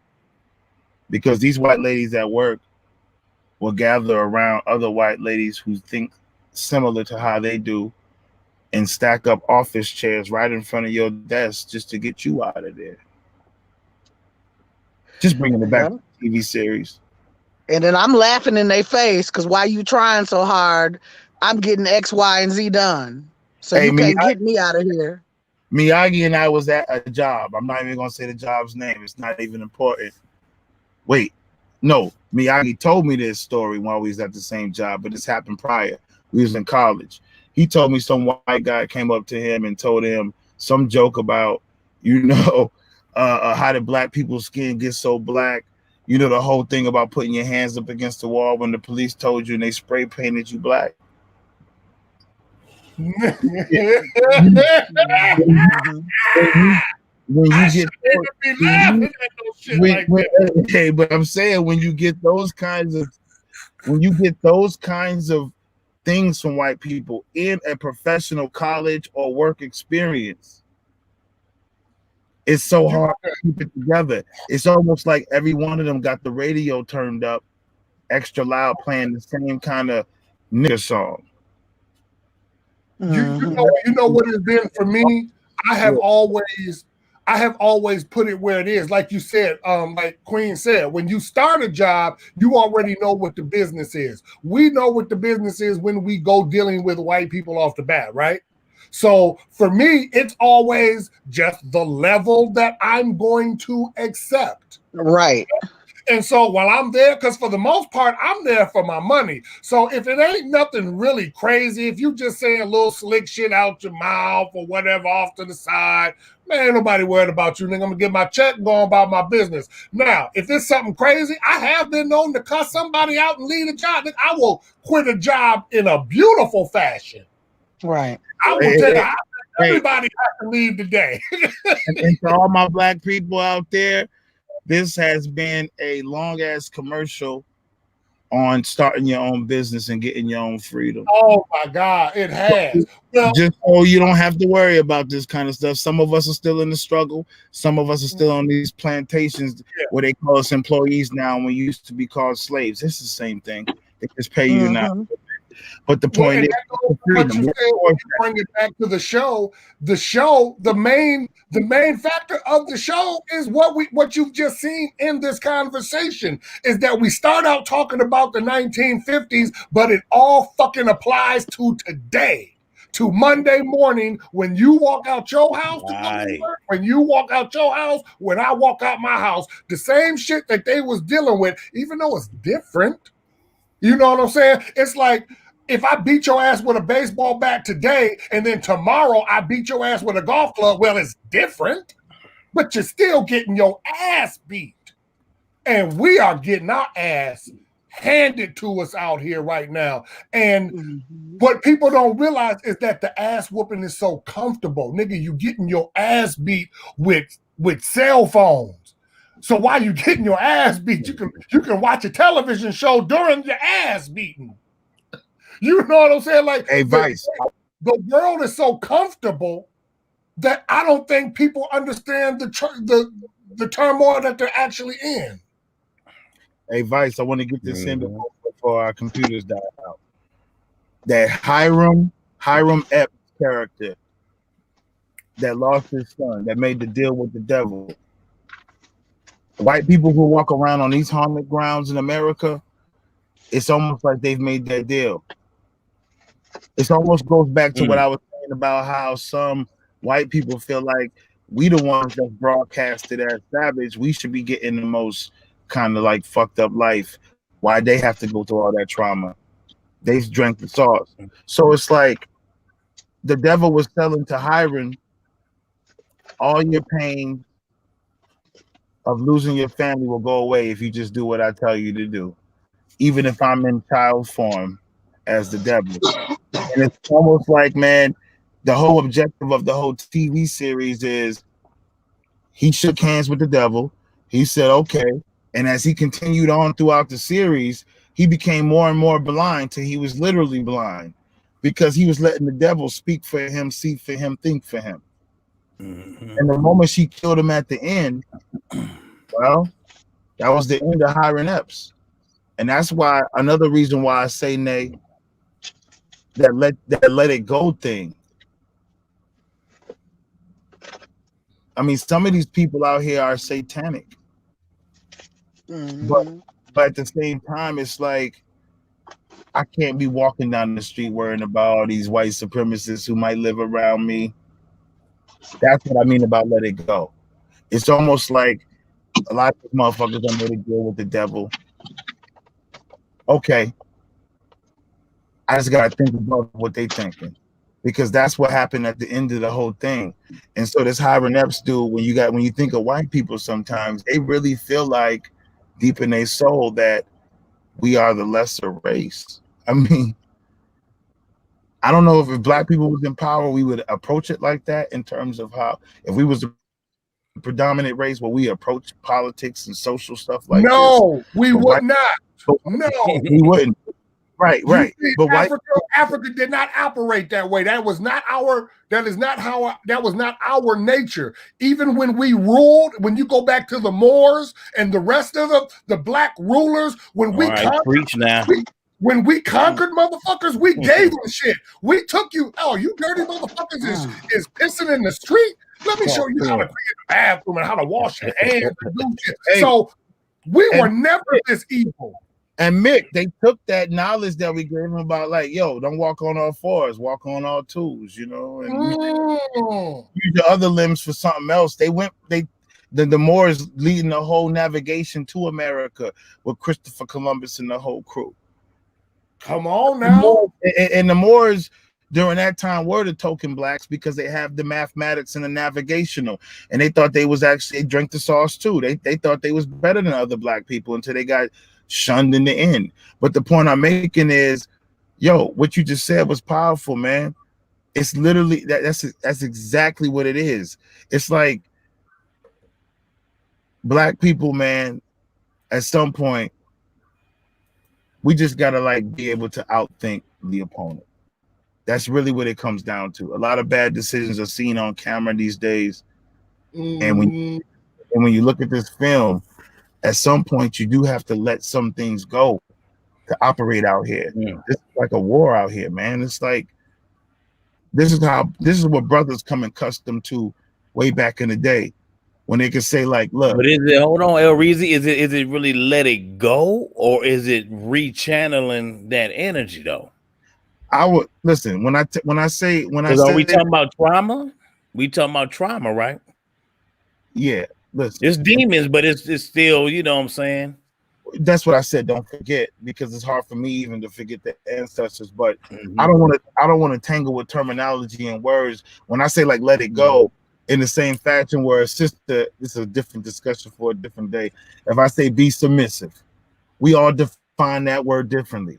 But what I'm really saying with submissive is be in agreement. So I'm saying it lightheartedly with let it go. I'm saying like function, my G. What they told me as a young cousin when I was 7. Don't be walking around here scared, dog. If it happen. So you gotta have that kind of mentality. That's what I mean. That's like rechanneling the energy. That's rechanneling. Yeah, okay. I mean, I guess that's how I'm looking at it. You know what I'm saying? I'll go with that then. Because but you right though, I get you. In order for sister to walk like a boss, in order for Nate to walk around like a boss, she gotta be rechanneling like that. be like, I ain't scared of none of these. Man, okay, yeah, you sit a desk across from me, so what? She always peeking over here. And yeah, let it go. Because there was once upon a time we were slaves and we was all scared and stuff because we didn't have country and we couldn't do nothing sometimes. And then we go up, and what they don't air on TV is they might show you Roots, but they don't show you all the, and they might even show you Birth of a Nation, but they're not even, you know, the black dude's version. But they're not going to show you how many times effortlessly we went up to that master's bedroom and chopped his head off. Come on now. They only gonna show you. They only gonna show you when they only gonna show you when that Turner tried it. They made his skin out of like leather purses and all that other stuff. So but we tried that. We was never scared. You know what he's saying is what I be talking about in terms of us being about us. And the one thing that you got to remember as Black people that we're dealing with when you talk about this shit is understand that we are fighting science. Like, these people have literally studied how to do this to us. They've studied how to infect our minds. Right. They've studied how to make sure that they say certain words, like just the fact that they say Black Lives, or excuse me, not Black Lives Matter, but Black on Black crime. But you've never heard that in any other term. You understand, like the fact that you only see Black people killed on television. You don't see any other people. Even if there's a cop killing, they never show you the cop killing because they don't want you to be traumatized like niggas are. I keep saying that word. I'm sorry, y'all. You know, because it's what it is. But because brothers be traumatized by it. You see what I'm saying? So even when I talk about my people in the hood and what they need to do, it's all relative, because these things cannot happen by osmosis. When you have a child whose mother was a single, who was raised by a single mother child, who was raised by a single mother child, who was raised by a single mother child starting back in the 80s, they have no idea of some of the concepts that we're even talking about. Shame, common sense, responsibility. Like, we're talking about stuff that they have no idea. And even being strong with your man when he's making tough decisions that you don't agree with, and he's even actually code switching right in front of your eyes. These modern day chicks seen Big Mama run the house so much they almost forget that Big Daddy actually existed. So you're right. It takes a strong woman to deal with a brother like that who's dancing. A brother who's dancing between being a strong Black man and recognizing what white dudes is doing to you, and then also still tap dancing. Because you gotta understand, the Black man comes from the bottom. We are the only group that hasn't received anything. You've got immigrants who are getting handouts in this country when a Black man hasn't got anything. And not to put, I'm not putting women down, but you got to understand, women have had welfare to work programs, like. Black men are literally the only group of people in this world out here on their goddamn own. So any Black man with anything is to be praised. Let me buy it. I'll be remiss to not even mention that before my sisters get out of hand and think I'm caping just for people, brothers who look like me. I'm saying that they gave the jobs first because products that was sold on TV advertised to the ones staying at home. Then they started getting clever. They said, I'm gonna give the Black woman jobs over the Black man and watch how this turn out. I'm gonna give her birth control. I'm gonna give her child support. I'm gonna give her all these different things so she can know who to run to. Just like that same white lady in the series will always run back home just to let daddy do it one more time for a check. We saw that in the TV series.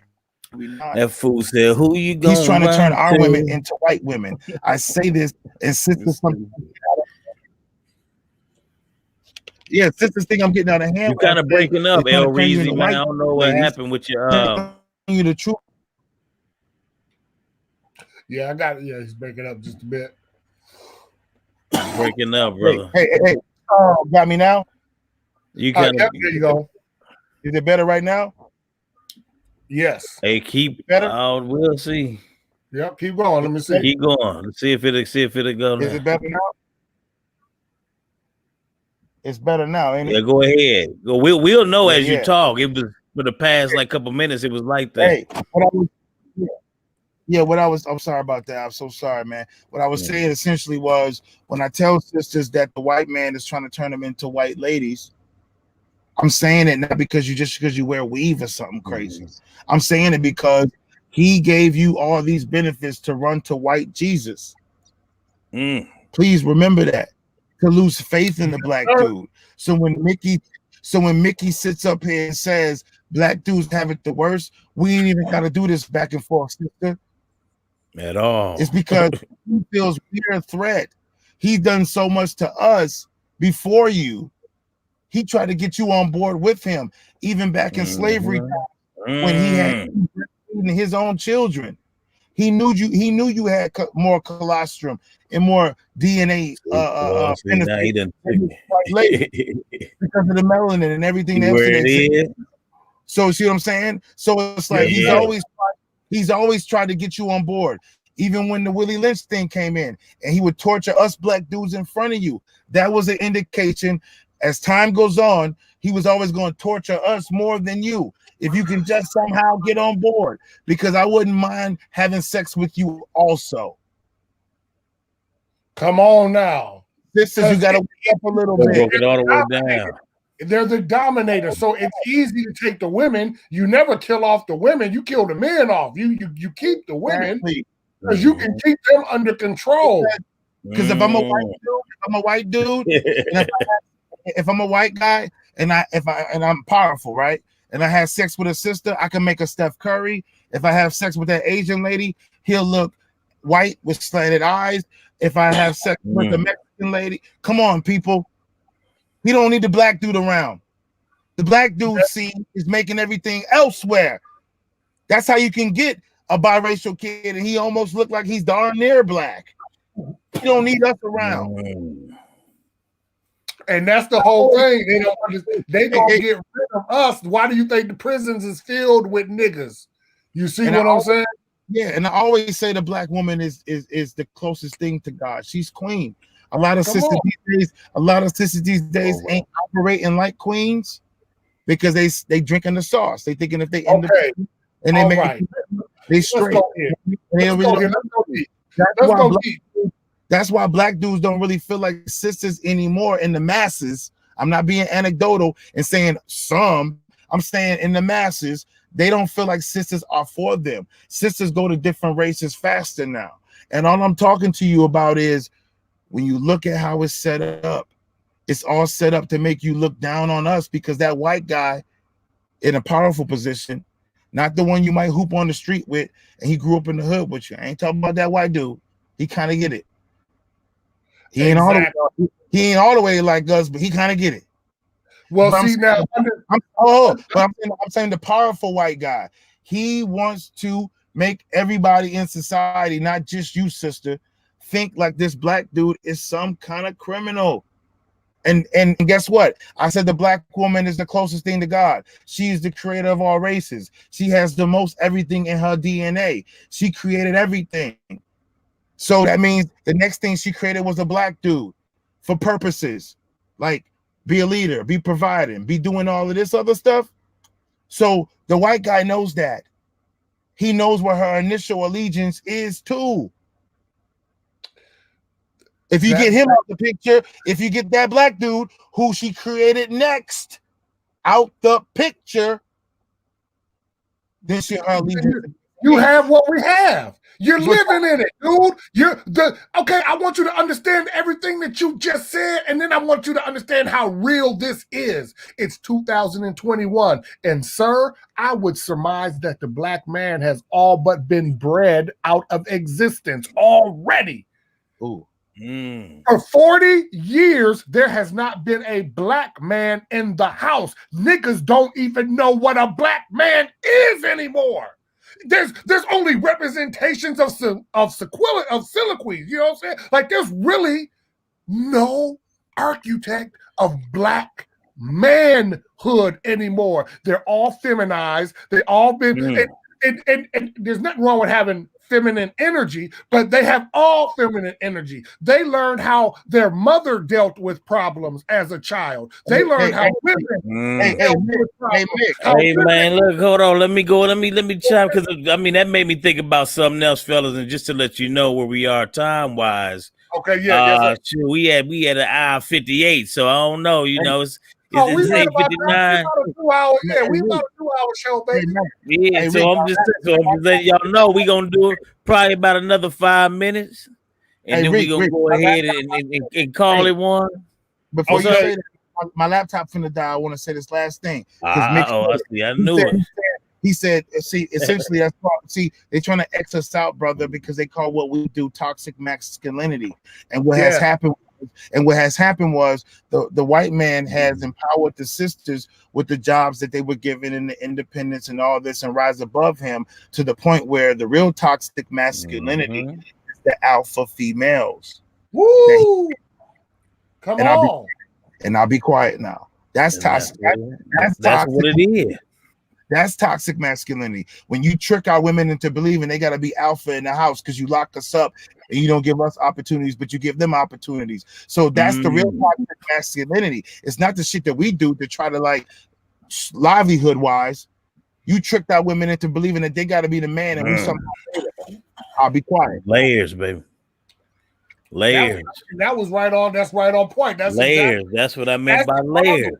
So even when I go, when I go at anything, I'm an equal opportunity, right? Like I'm not biased to either side. When it comes to black people, we both fucked up. So when women be out here talking about, oh, black men this, black men that, bitch, shut the fuck up. You just as fucked up as we is. And then you had the same thing on the men's side where they all black women this, black women that. Nigga, shut the fuck up, because you fucked up too. We are fucked up. We as black people have been subjected to some real bullshit that has our minds so discombobulated that we don't know whether we're coming or going. We really don't. There's some of us that do, and there's some of us that wake up slowly. I mean, even the shit that I know, I didn't even know. I thought I was woke back when I was wearing Black Power medallions, red, black, and green medallions in 89 and shit. After everything Mick just said, I was gonna ask Nay, and that's my sister. I love her to death, right? Come on, man. I was gonna ask her, after everything Mick just said, now who's the most least protected in America?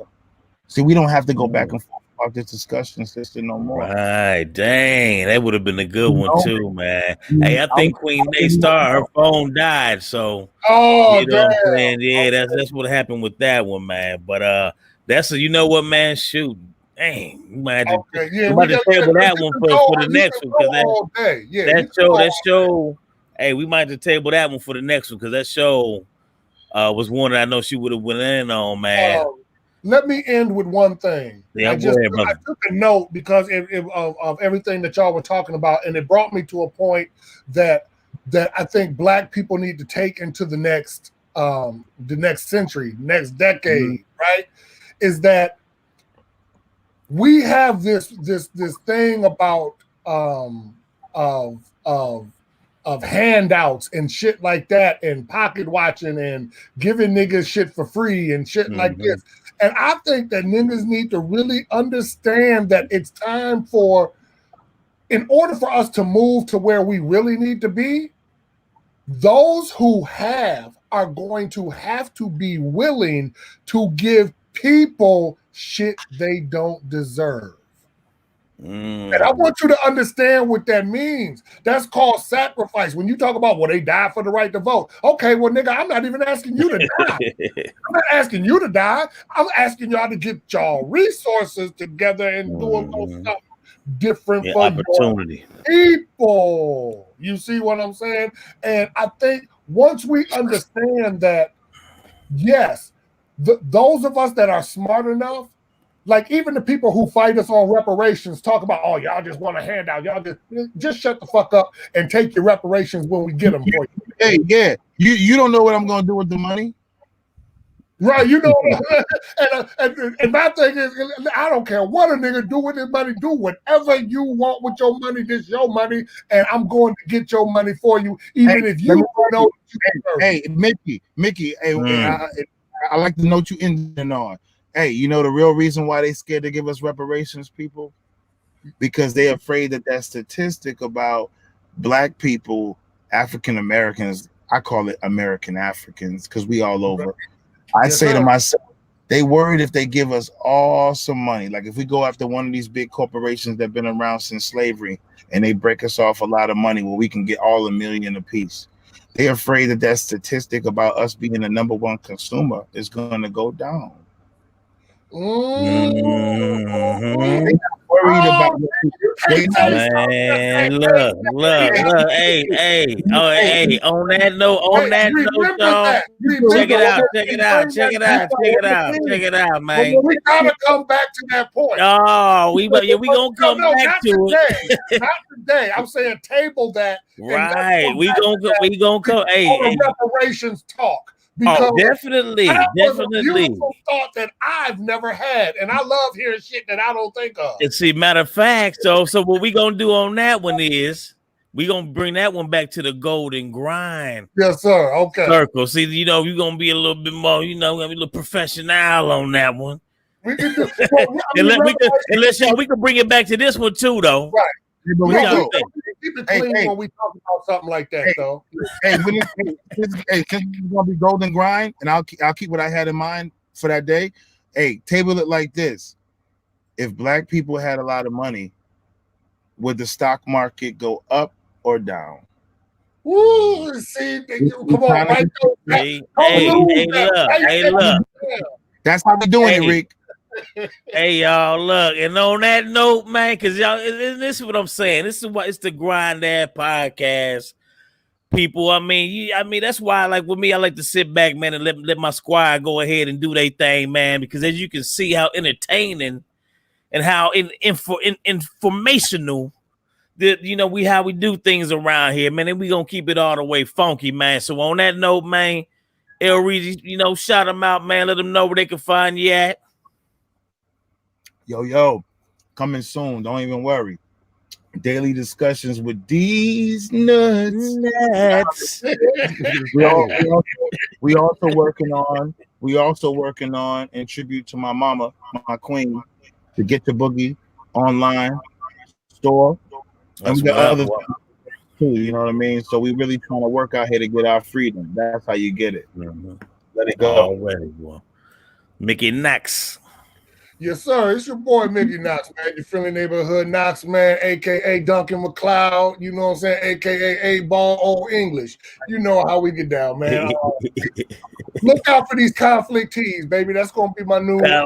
My man knows what that is, and it's time for me to go ahead and kick that on in high gear because y'all make me want to say a lot of things that need to be front and center, and it's time to put it on the chest. So we can say it with our chest. You see what I'm saying, man?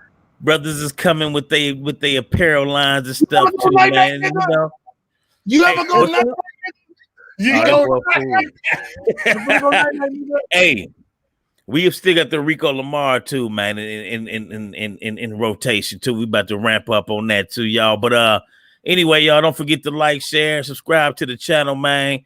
Y'all already know we're gonna be bringing the Grind App to you weekly, the Golden Grind to you weekly as well, man. So with that being said, we out here, man. Yarr.